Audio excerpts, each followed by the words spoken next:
Hi everybody. Just wanted to do a short introduction to a project that I've been working on over the last several days. About 5 years ago, I bought about 5 kits of these brass car sides from a company named M&R that were distributed by N-Scale Supply up in Colorado. And I finally just got around to doing one of them, and I wanted to share some of the things that I did in order to get the car put together.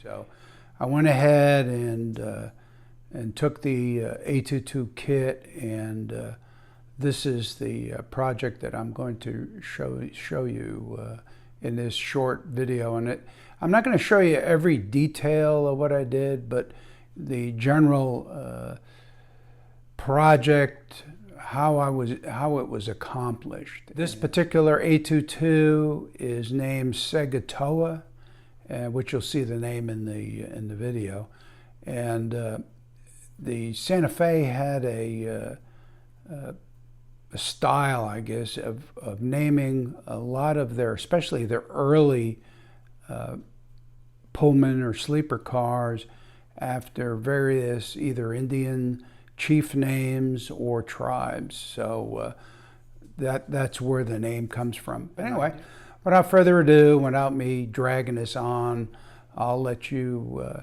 see the pictures, and we'll come back to you at the end. Thank you.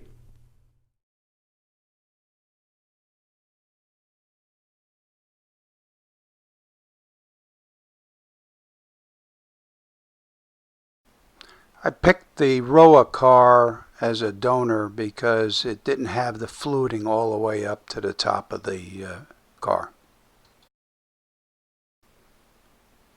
The clamp with the green handles was used to hold the car together while I used super glue on it.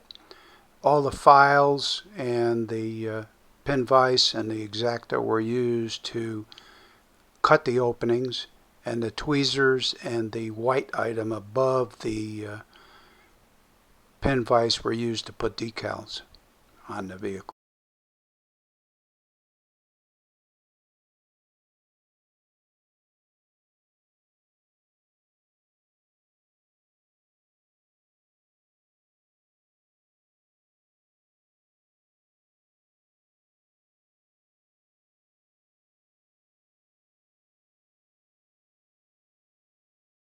You lay the brass car side over the side of the donor car and mark the window and door openings with the Sharpie pen.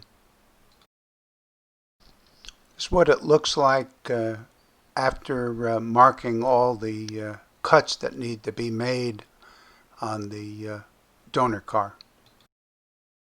I decided after a bit of trial and error that you could not cut the car side very easily using just an X-Acto knife. So I switched to using a pin vise and then using the X-Acto to cut between the various holes. Also notice at the top of the car there's other dots. I hadn't done those in the previous picture, and those are for the I guess they're for the where the upper bunks in the Pullman car are, and I use the Pinvise exclusively to cut those open. In this picture you see some additional markings for some windows I have not yet cut out, but you also see the holes for the I guess they're called upper berths, and then some to remove the plastic that was between the previous windows farther down the car. And those are all be cut out with using the X-Acto.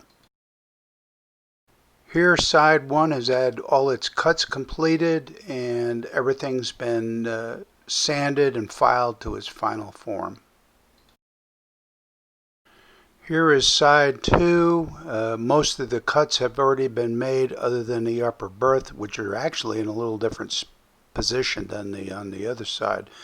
And it just needs a little bit more sanding and filing to be ready for gluing. Here all the sanding and filing and such have been finished on both sides of the donor car, and it is now ready for gluing. Here is the completed car. It's sitting on a track in Union Station.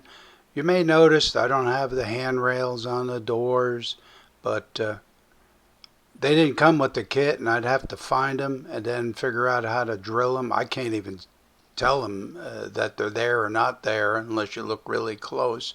And then there's some footholes that are supposed to be on the opposite end of the door end, or the B end, I guess it's called. But I may or may not worry about that. The top may or may not have to, or the roof may or may not need to be glued on. I don't know yet. I want to see how the car runs first before I finish that, and we'll go from there. But thank you for watching, and let me know if you have any questions.